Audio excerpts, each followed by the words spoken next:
Salut les amis, salut les footeux, ravi de vous retrouver pour ce dernier numéro de la saison d'une semaine en ballon, hashtag USB Foot. Et oui, cette saison 2021-2022 touche à sa fin, c'est l'heure des bilans, ça tombe bien. Vous le savez, on a l'habitude de revisiter l'actualité du ballon rond dans la région. Eh bien, on a le plaisir d'avoir sur le plateau d'une semaine en ballon, cette semaine, le président de la Ligue de foot des Pays de la Loire. J'accueille Didier Ezor. Bonjour Didier. Bonjour Anthony. Comment vas-tu ? Très bien. Ça va ? Merci. On va se tutoyer parce que c'est vrai qu'on le disait, on se connaît quand même depuis quelques années.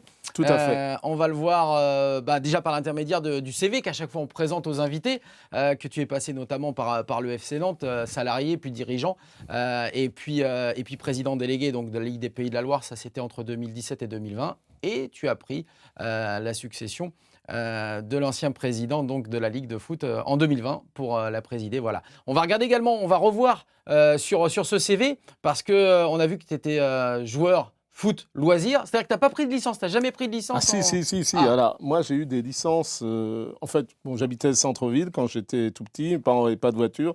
Centre-ville et le football, c'est très compliqué. Donc, à part le cours Saint-Pierre, la cour de l'école, il n'y avait pas grand-chose.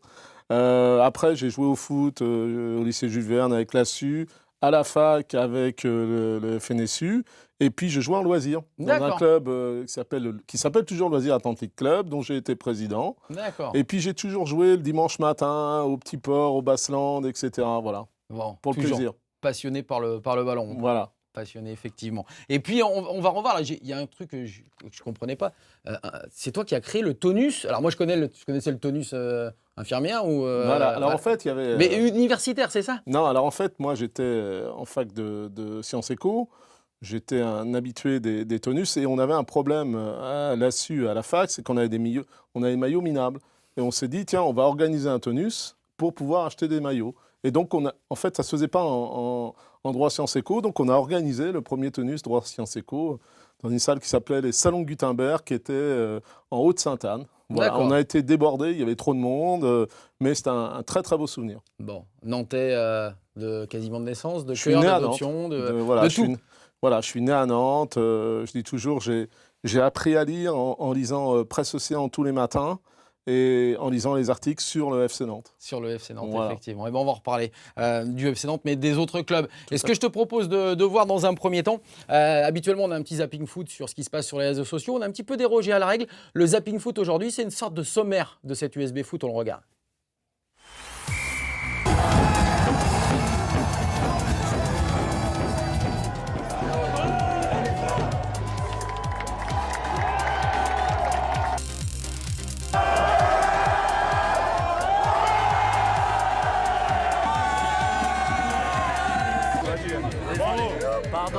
Pardon.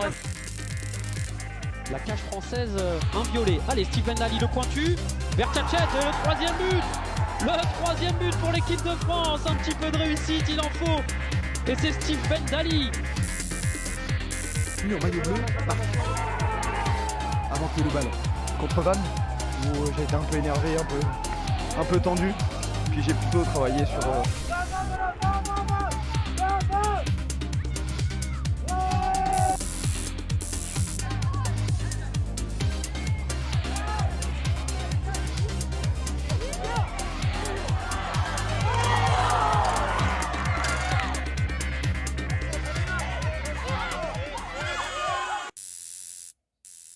Et le voilà, le menu du jour de cette USB Foot spécial bilan 2021-2022. Il s'en est passé des choses. On va parler du foot féminin, on va parler du futsal, du foot amateur, du foot pro. Quelle belle saison, Didier. Saison magnifique. On avait vécu 2 saisons de galère. On a retrouvé nos licenciés, donc ça c'est la première chose. On est revenu au niveau d'avant Covid.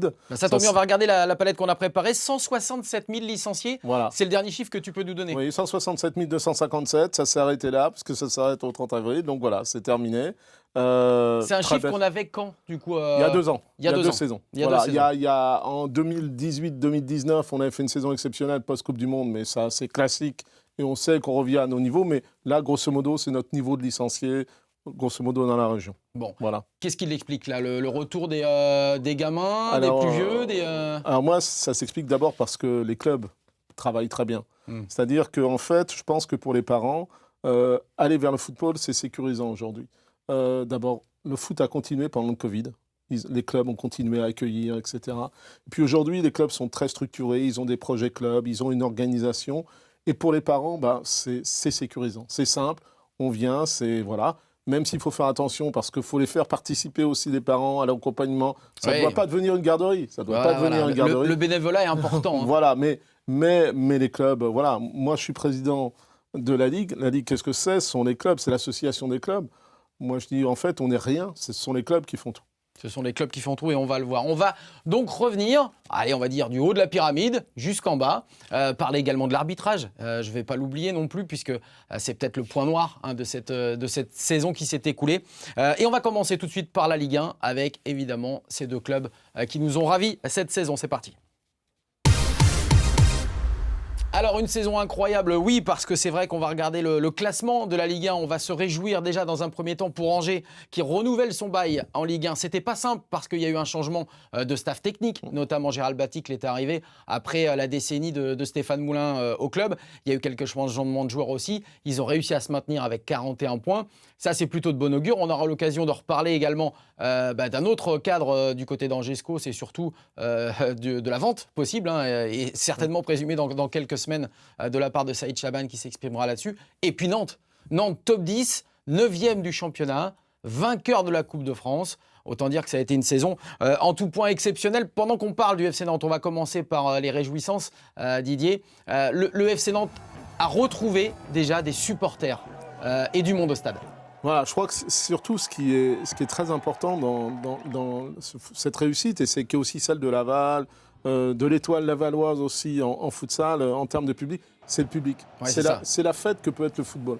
Ça, c'est quand même important par rapport à toutes les images qu'on donne, etc., parfois dans les stades. Nous, dans notre région, le foot, c'est la fête.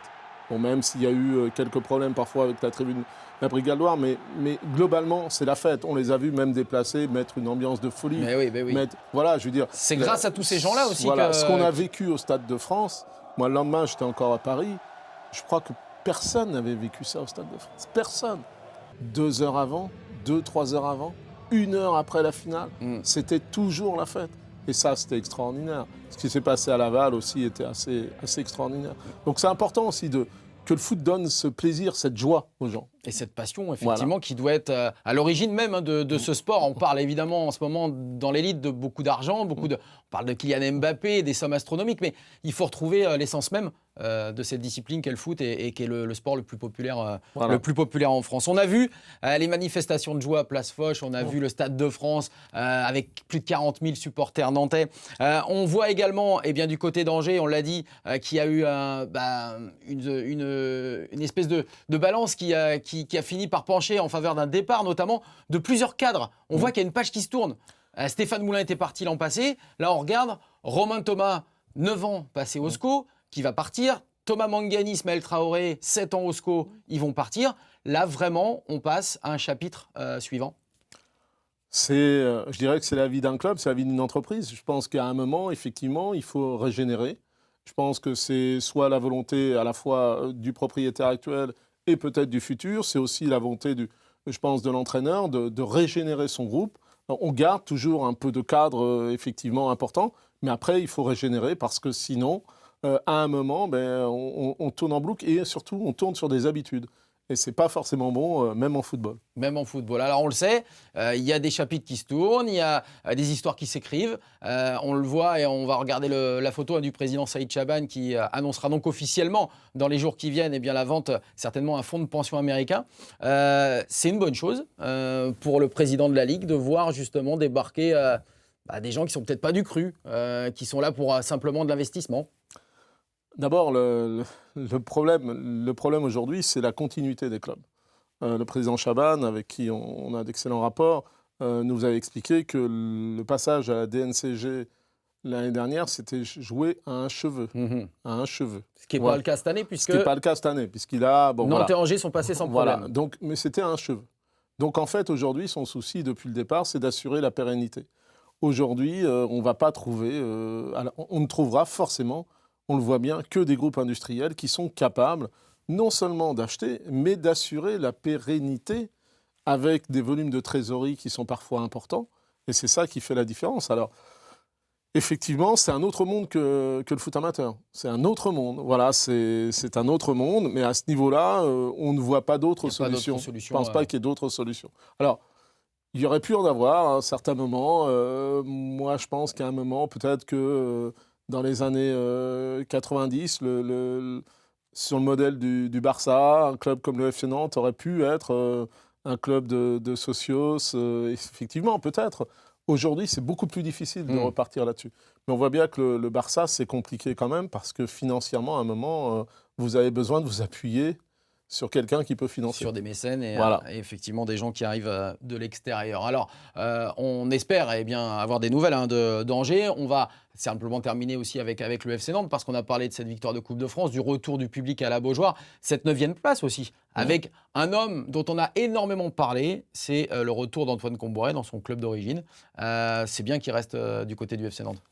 Voilà, c'est bien. Moi, j'ai connu Antoine arrivant au FC Nantes, puisque je travaillais à l'époque au club. Il arrivait de son île ? Il arrivait de son île, voilà. C'était une époque où on avait effectivement un directeur sportif qui avait des relations et qui lui permettait en particulier, avec quelqu'un qui était le père de Philippe, Marcel Mahot, qui a amené à cette époque beaucoup de joueurs au FC Nantes. Et donc, en fait, on avait beaucoup de ces joueurs.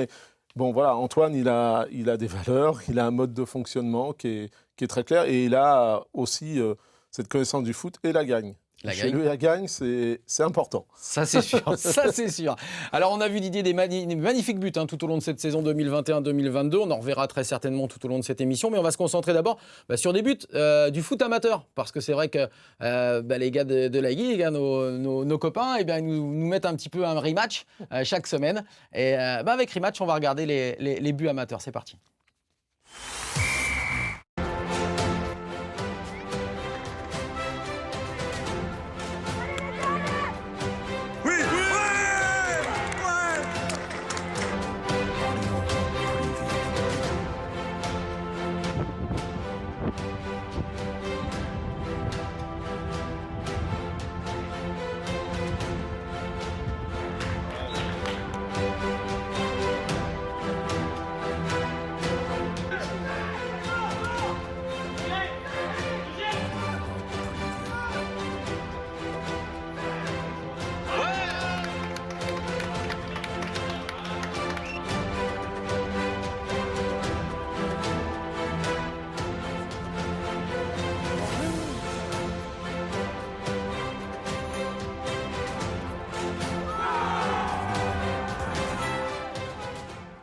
Voilà, merci. Donc, à Rematch, on a beaucoup de nouveaux caméramans, caméra-woman amateurs qui envoient d'ailleurs sur les terrains de tous les départements. C'est sympa.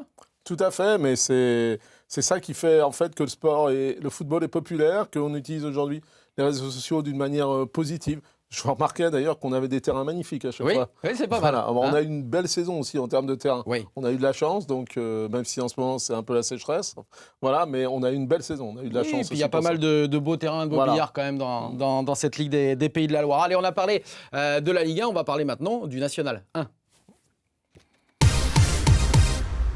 Et le National 1, c'est évidemment de la joie, encore et toujours, avec Laval qui retrouve la Ligue 2, 5 ans après donc, sa descente en National. On va regarder le classement, parce qu'il y avait 3 clubs qui nous intéressaient. Si on peut nous mettre d'abord le classement, avant ces images de joie de Laval, voilà, merci beaucoup à Jean-Manuel en régie. Laval premier, ça s'est joué vraiment à rien, parce que regarde, 2 points d'écart entre le 3e, là, qui va jouer les barrages, Villefranche-en-Beaujolais, et Laval qui a été premier, 67 points. 10e Le Mans, avec 46 points, 13e Cholet, 41. C'est bien qu'on retrouve aussi un club de la région en Ligue 2 parce qu'il y avait justement un petit fossé entre Nantes et puis les autres. C'est assez bizarre parce que j'ai fait les 2 premiers matchs du Mans en début de saison. Ils volaient. Oui, c'était... Ils volaient. J'ai été faire le match Laval-Concarneau à Laval, où Laval a touché le fond. Ouais. Et je crois que depuis, ils n'ont pas perdu un match. Oui, c'est ça. Voilà. Voilà. Donc, et Concarneau, ce jour-là, était 3 pattes au-dessus. Comme quoi, finalement, tant que c'est pas fini, voilà, tant que c'est pas fini, un état d'esprit remarquable. Je pense aussi que là, il y a un vrai projet, avec un président qui a un vrai projet, effectivement, qui prend à la fois le temps, mais qui sait où il veut aller. Et donc je pense que c'est ça qui fait aussi la force de ce club, de construire. On a noué des relations qu'on espère fortes avec le Stade Lavallois. Voilà, c'est remarquable. Je tiens à dire aussi qu'on n'a pas une équipe, je crois, dans les championnats seniors et féminins, masculins et féminins, qui descendent. C'est-à-dire toutes nos équipes qui sont au niveau national restent au niveau national. Il n'y a pas de descente du tout. On n'avait pas de descente, bon, à part les 2 normales de N3. Oui, c'est oui, logique, bah ça, c'est logique. Poule, voilà. C'est Mais une il poule des Pays de la Loire. Il n'y a pas une descente. C'est une année importante aussi pour ça. C'est bien. Donc il y a des victoires, il y a des trophées, il n'y a pas de descente. Donc sportivement, effectivement. Alors on peut voir les images de joie du Stade Lavallois. On a vu Jimmy Roy, le capitaine notamment de cette équipe lavalloise. On voit Julien Maggiotti. Ils ont fait une saison formidable. Les Mayennais avec le président Léry aussi qu'on voit justement et qu'on va voir sur ces images. Et les Lavallois effectivement qui vont retrouver la Ligue 2. Là il y a du boulot parce qu'il va falloir recruter à hauteur du niveau de la Ligue 2. On sait que c'est jamais très facile. C'est jamais simple de sortir du national parce qu'à un moment, tu le disais, t'es pas bien du tout. Et puis 7-8 matchs plus tard, tu te retrouves vraiment en haut du pavé. Donc voilà, c'est peut-être aussi une bonne leçon pour les 2 autres clubs de national, Cholet et Le Mans, de se dire, voilà, faut peut-être qu'on travaille dans ce sens-là aussi. Voilà. Là, il y a eu, c'est pareil, bon, je connais aussi le club d'Annecy, puisque l'entraîneur est un Laurent ami. Guyot, qu'on félicite au passage. Hein. Je pense aussi que là, il y a aussi une vraie confiance et un vrai projet d'entraîneur. C'est-à-dire qu'il y a des présidents qui laissent à leur entraîneur et on retrouve un jeu, une particularité. Je pense que ça, c'est important. C'est-à-dire qu'à un moment, le sportif est quand même essentiel. Le terrain est essentiel. Et il faut laisser travailler les gens au bon endroit, évidemment. On parlait de rematch et des meilleurs buts du foot. Ça tombe bien, on va revenir sur le foot amateur avec Didier Ezor. C'est parti. Alors pendant qu'on va évidemment apercevoir des images du foot amateur et tant qu'on en parle, on parlait justement de cette magnifique saison 2021-2022 chez les professionnels ou les semi-pros en national, voire les féminines. Du côté du foot amateur, ça s'est bien passé également. Tu disais pas de descente, mais il y a d'autres choses qui se sont passées aussi. Voilà, donc ça a été une saison assez étonnante. Pas de match en retard à part le petit épisode de Covid de janvier, début janvier. Tout s'est très bien passé. Voilà, donc sportivement, voilà, ça s'est bien passé globalement. Après, que ce soit masculin, féminin. Après, aujourd'hui, notre difficulté, elle a été plus, en particulier dans les petites divisions, alors quand je dis petites divisions, districts, et au niveau régional sur les matchs de jeunes, les difficultés qu'on a par rapport à la sécurité des rencontres. Et ça, c'est un vrai problème. Et par rapport à la violence ? La violence, voilà, la violence verbale, qui est très présente, physique, elle l'est un peu, mais verbale, elle est extrêmement présente, sur et surtout en dehors des terrains. Ouais. Ou là, autour des terrains, où là, on est sur des choses qui peuvent paraître hallucinantes. On en verra d'ailleurs tout à l'heure, Didier. On va en reparler justement de cette violence dans les stades. C'est certainement le point noir avec les problèmes d'arbitrage aussi et qui vont avec. Mais on va en reparler de toute façon. On va parler, puisqu'on parlait du foot amateur, on a vu les images de La Roche, de Saumur. Il y a encore allez, une finale à jouer là. C'est le week-end qui va venir, puisque soit Saumur, soit La Roche va monter en National 2. Voilà, alors là, c'est quand en fait il y a eu le Covid, La Roche s'est trouvé avec 3 matchs en retard et il devait avoir 2 points de moins. Tout le monde s'est dit bon, pas de souci, ils vont. Et puis ça s'est pas enchaîné. Voilà, ça s'est pas enchaîné. Je crois que la Coupe de France plus, etc. Ça a un peu perturbé l'équipe. Donc voilà, donc aujourd'hui Saumur est en tête, dernière journée. Ils reçoivent la Sotronès d'Eddy Capron, qui est voilà, déjà relégué. Où là je pense qu'il y a une différence de niveau importante. Ceci étant dit, faut le gagner. Faut le gagner. Et puis ensuite, la N2, c'est compliqué. Mais oui, on est sur l'antichambre du foot professionnel. Voilà, aujourd'hui, est-ce l'antichambre ou voilà, mais c'est même déjà quasi pro. J'ai souvent au téléphone Jeff Viol, le président de Châteaubriand. C'est compliqué quand même. Je veux dire, ils ont une deuxième partie de saison d'ailleurs. Voilà, très parce qu'à un moment, quand vous êtes un club quasiment purement amateur comme eux, c'est très difficile. En gros, le Versailles qui va monter, qui était dans le même groupe, avait 5 fois leur budget. 5 fois. Ouais, donc on n'est pas sur les mêmes valeurs du tout financières. Voilà. Bon, et il y a des contrastes, et ça, évidemment, on le saisit, on les suit, hein. Ces clubs amateurs, parce qu'on les a eus, hein, les Julien Souris, les Charles Devino, les Papiley, et évidemment qu'on suit également le foot amateur. Mais Alex, dans l'oreillette, me dit, où sont les femmes? Où sont les femmes? Eh ben, on y arrive, le foot féminin, c'est pour tout de suite. Alors, il y a eu de la frustration parce que, allez, à 3 minutes près, si on parle du haut niveau féminin, le FC Nantes, les filles, eh bien, à 3 minutes près, et ce but à la 89e minute du Havre, eh bien, ça les a empêchés d'aller rejoindre la D1, la grande D1 où il y a le PSG et Lyon. Et du coup, elles ne monteront pas les filles malgré le dernier succès à Lens. Ouais, on va dire qu'il y a eu une demi-finale de Coupe de France cette année pour elles, une deuxième place. Et c'est vrai que c'était compliqué. C'est peut-être pas fini. C'est peut-être pas terminé. C'est peut-être pas fini. Alors on va avoir une info. Voilà, c'est peut-être pas fini. Un scoop. Ah oui, parce qu'il y a la DNCG, et même pour le foot féminin, et il y a 2 clubs qui doivent passer ce cap, dont un qui doit passer le cap, c'est aussi bien en Ligue 2 qu'en féminine, c'est Bordeaux. Ah oui.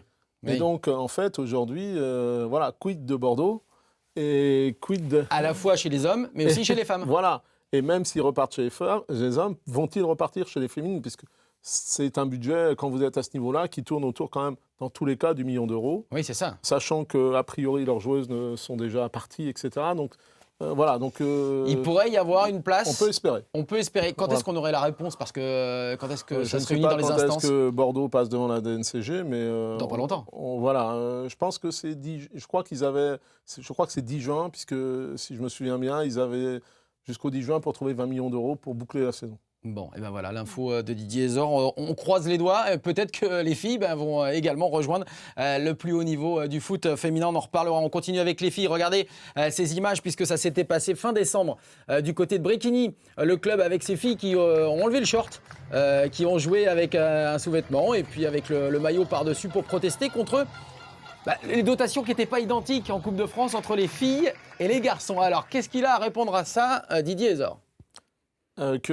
Alors, moi, j'ai eu le même souci dans ma ligue. En fait, le problème, c'est que les dotations sont les mêmes en équipement au même tour. Sauf que, en fait, lorsqu'on est rendu à un certain nombre de tours, par exemple au 5e tour pour les féminines, on n'est qu'au 7e pour les garçons.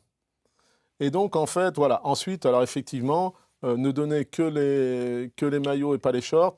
Je peux vous dire que le problème a été réglé dès le lendemain, puisque moi, le tirage était un mercredi.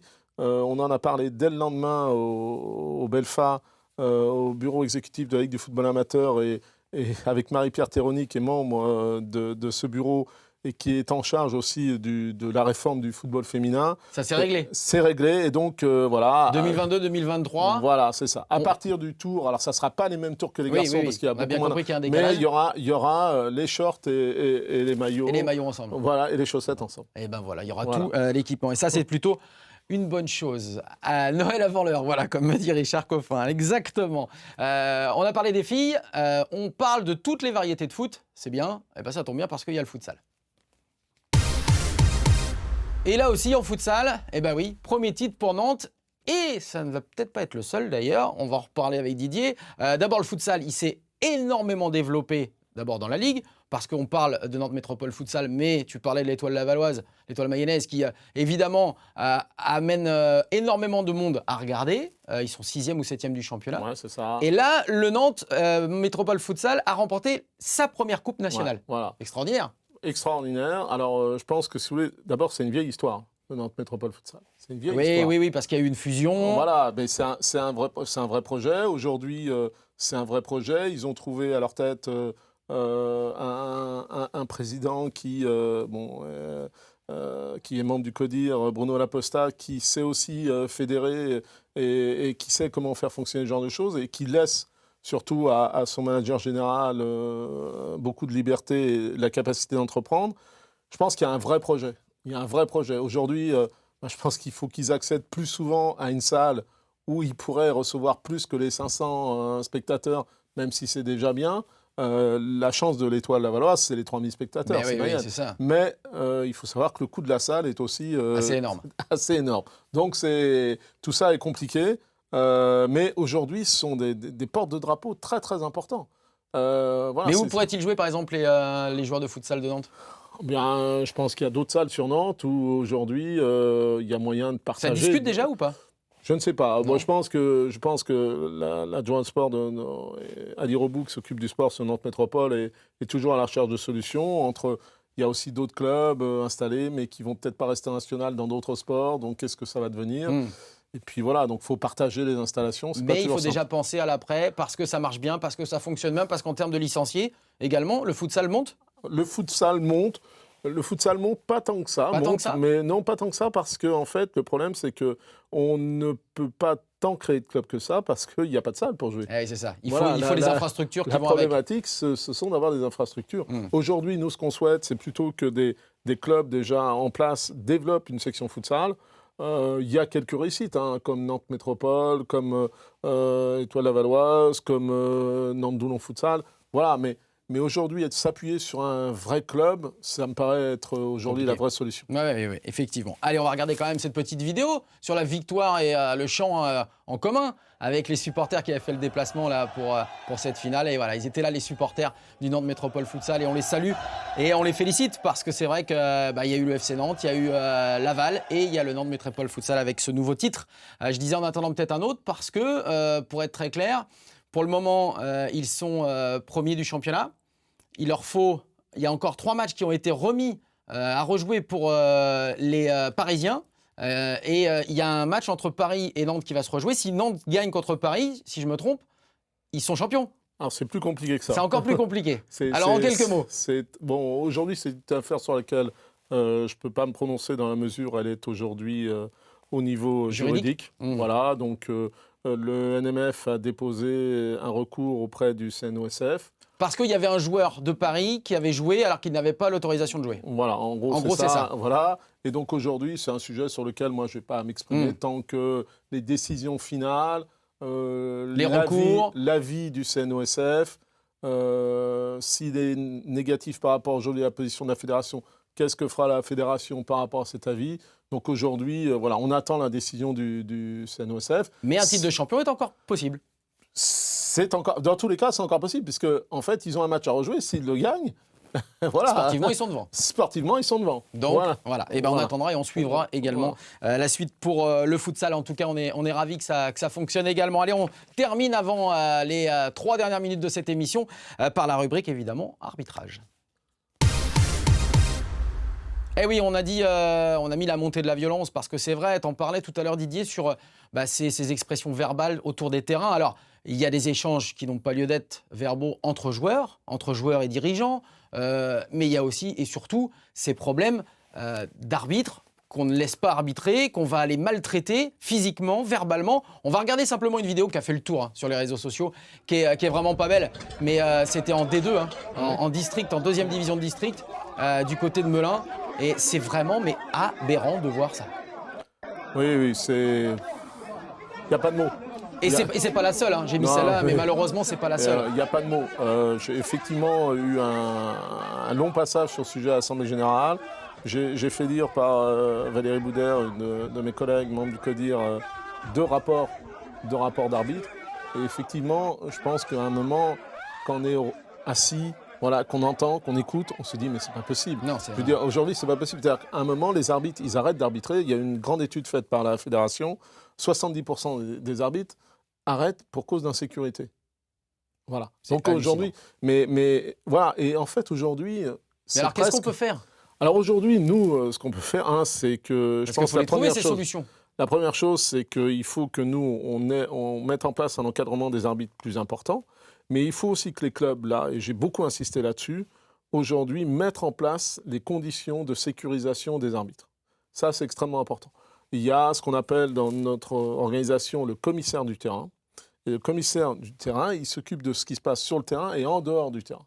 Et cette personne, aujourd'hui, pour les clubs, elle doit intervenir. C'est-à-dire qu'on doit dire à telle ou telle personne qui insulte, etc., vous arrêtez et vous sortez du stade. Oui, mais comment ça se passe quand il y a un groupe de 10-15 individus qui s'en prennent à une seule personne? Même le commissaire dont tu parles, il ne pourra pas. Aujourd'hui, à ce moment-là, il va falloir dire on arrête de jouer. Voilà. On arrête de jouer et ensuite, ça part à la commission de discipline. Moi, je n'interviens pas dans les commissions de discipline. Simplement, ce que je vais leur demander, c'est qu'à un moment, par rapport à ce genre de fête, et je crois que c'est leur volonté, on suspende le terrain, et que l'équipe soit amenée à jouer à 20-25 km de chez eux. Les amendes, ça n'a aucun effet. Et les sanctions? Et après, les sanctions tombent en point. Les sanctions lourdes? Voilà, les sanctions lourdes. Après, les sanctions tombent en point.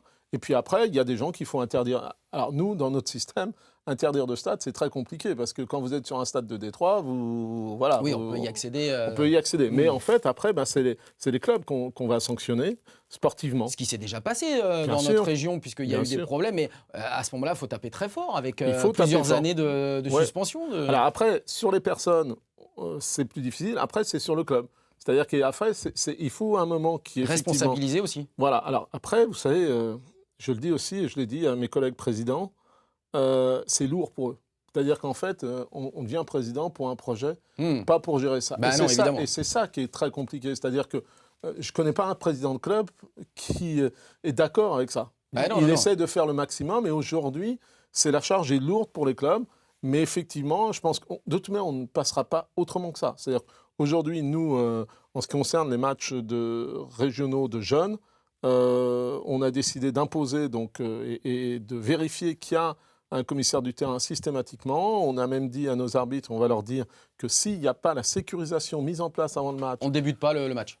eux, en tout cas, ils ne débutent pas le match. Très bien. Bon. Voilà. Eh ben, Parce que à un moment, on ne peut pas continuer comme ça et dire on ne fait rien. Donc à un moment, oui, on va faire quelque chose. on a besoin des arbitres. On a besoin des arbitres. Et aujourd'hui, alors, vous savez, c'est toujours. Ce qui est très drôle, c'est qu'on dit toujours il a été nul, il a fait ça, etc.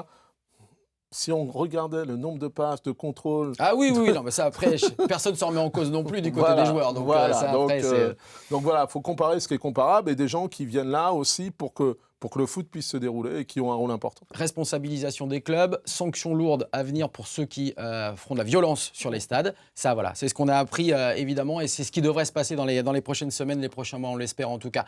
Un truc un peu plus léger, on va revenir avec Richard Coffin, qui lui va nous parler de quoi évidemment? Il peut nous parler que de vacances. On est fin mai, ça va être les vacances pour les footeux. Mais si on le croit un petit peu Richard Coffin, on peut toujours s'amuser avec toutes sortes de foot. On va l'écouter. Ah, les vacances. N'est-ce pas l'occasion d'un break, quitter le foot traditionnel pour aller sur d'autres terrains? Club, ballon.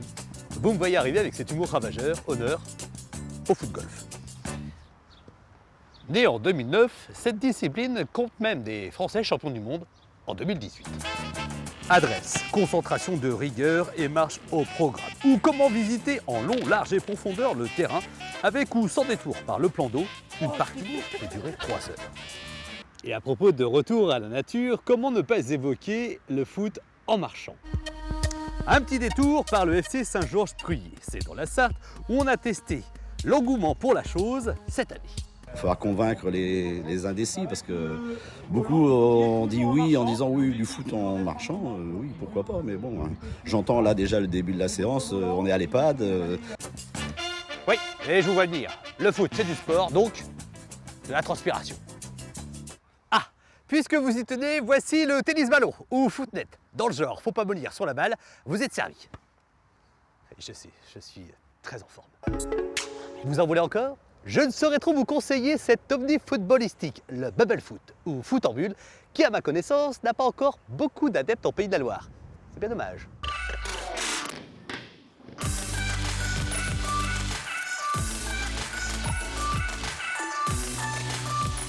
Enfin, pour se rafraîchir en ces temps estivaux, il y a aussi le foot dans la boue.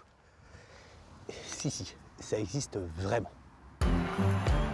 6 par équipe, 2 périodes de 10 ou 12 minutes. Le premier mondial a eu lieu en Finlande en 2000. Depuis, ce n'est que du bonheur, faut juste tenir debout. Voilà, c'est ça les vacances, élargir son horizon. En la matière, le foot ne manque pas d'imagination. Et nous non plus. Ça, on n'en doute pas. Il ne manque pas d'imagination, Richard Coffin. Et c'est vrai que les variantes du foot sont multiples. Non, c'est très important. En fait, le foot en marchant, le fit foot, le foot golf, le tennis ballon, etc.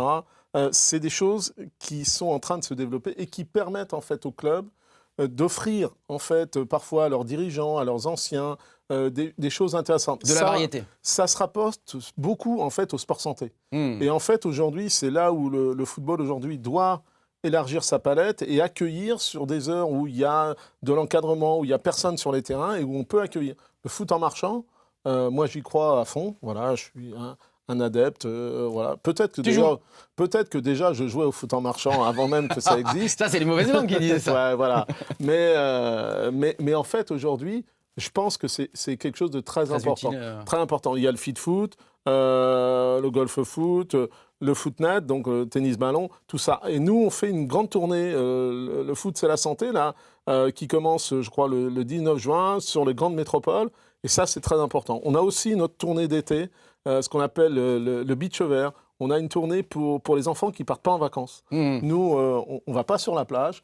C'est le foot qui vient vers ceux qui ne partent pas en vacances. Donc, on fait une tournée, je crois qu'on a 3-4 dates par district sur les mois de juillet et début août pour proposer des animations avec aussi ce type d'animation vers ceux qui ne partent pas en vacances. Bon bah voilà, les rendez-vous sont donnés. En tout cas, merci à Didier Zor. Attention aux oreilles.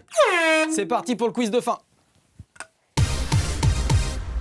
Le quiz de fin, voilà, on a parlé foot tout au long de cette émission, Didier. Alors, attention, parce que ce quiz, franchement, il va rester dans les annales. Écoute bien, tu as plusieurs choix de réponses. Entre mai 76 et avril 81, soit 92 matchs au total, Jean Vincent et le FC Nantes sont restés invaincus à Marcel-Sopin. Pour l'instant, ça va ? Ouais. Alors, l'explication donnée par Jean Vincent, est-ce que c'était grâce... Réponse A, aux gants en peau de Varan de Komodo de Jean-Paul Bertrandemann, qui étaient réputés pour leur pouvoir agrippant, c'est pour ça qu'ils n'ont pas pris but. Est-ce que c'était réponse B, le club avait placé des supportrices en tenue, disons, très légère derrière les buts nantais pour déconcentrer les attaquants adverses? Bon, maintenant, on utilise plutôt des lasers que les femmes. Et réponse C, c'était dû en fait à l'épandage de sable marabouté épandu par Jean-Vincent lui-même, sable qui avait été envoyé par la poste par un supporter ivoirien du FC Nantes. Alors... Réponse A, B ou C? Je crois que c'est le C. Sûr? Je crois que c'est ça, l'histoire. Bravo Didier, effectivement c'est incroyable quand même. La bonne réponse c'était celle-là. Alors la fin de l'invincibilité nantaise elle est au 7 avril 81, défaite 1-0 à domicile contre Auxerre. Et justement, Jean-Vincent à l'époque il avait dit que c'était dû au changement de la pelouse par les jardiniers du stade. Et tu confirmes quand même cette anecdote? Je crois que c'est ça, ouais. Je crois que c'est ça, mais effectivement... Jean-Vincent avait beaucoup d'amis en Afrique, puisque je crois qu'il avait entraîné, je crois, un moment en Afrique. Exactement. Et effectivement, c'est pour ça qu'il avait eu ce sable. Ce sable qui avait été envoyé par la poste. Génial. Allez, on termine comme chaque semaine, Didier, par notre coup de cœur et on va reparler d'une variété de foot. Le coup de cœur cette semaine, il est pour le footnet, le tennis ballon. Et oui, demi-finale et finale du championnat de France de tennis ballon. Ce sera à la salle Omnisport Laetitia de Nantes. Il y aura ici les Moulineaux, il y aura le club vendéen d'Olonne-sur-Mer, les Corses d'Ajaccio et les Nantais de Laetitia tennis ballon, donc qui vont tous se transcender. Ce sera le samedi 28 mai pour donc le titre national. Un grand merci à toi Didier Ezor pour avoir été là, toi le président de la Ligue régionale de foot des Pays de la Loire. On est heureux d'avoir conclu cette saison 2021-2022 avec toi. On te souhaite un bel été. Merci beaucoup, merci Antoine. Merci. Et puis on va également remercier beaucoup de gens ici, à la fois les vidéos, les scripts, mais également tous ceux qui ont participé de près ou de loin à cette saison d'une semaine en ballon. J'aurai également un petit mot particulier à David Jouya et Richard Coffin, mes deux comparses qui m'aident tout au long de cette année de foot. Et puis également à 4 personnes qui ont participé à ces USB foot de cette saison et des autres et qui partent en retraite. Donc voilà, j'ai le plaisir de faire un petit bisou à Isabelle Cartron, à Pascal Robert également, et puis à nos deux preneurs de son, Eric Bellamy et Michel Magdelaine. Voilà, on a terminé. Très bel été à tous et à toutes, et on se retrouve à la rentrée pour une nouvelle saison d'une semaine en ballon. Bye bye.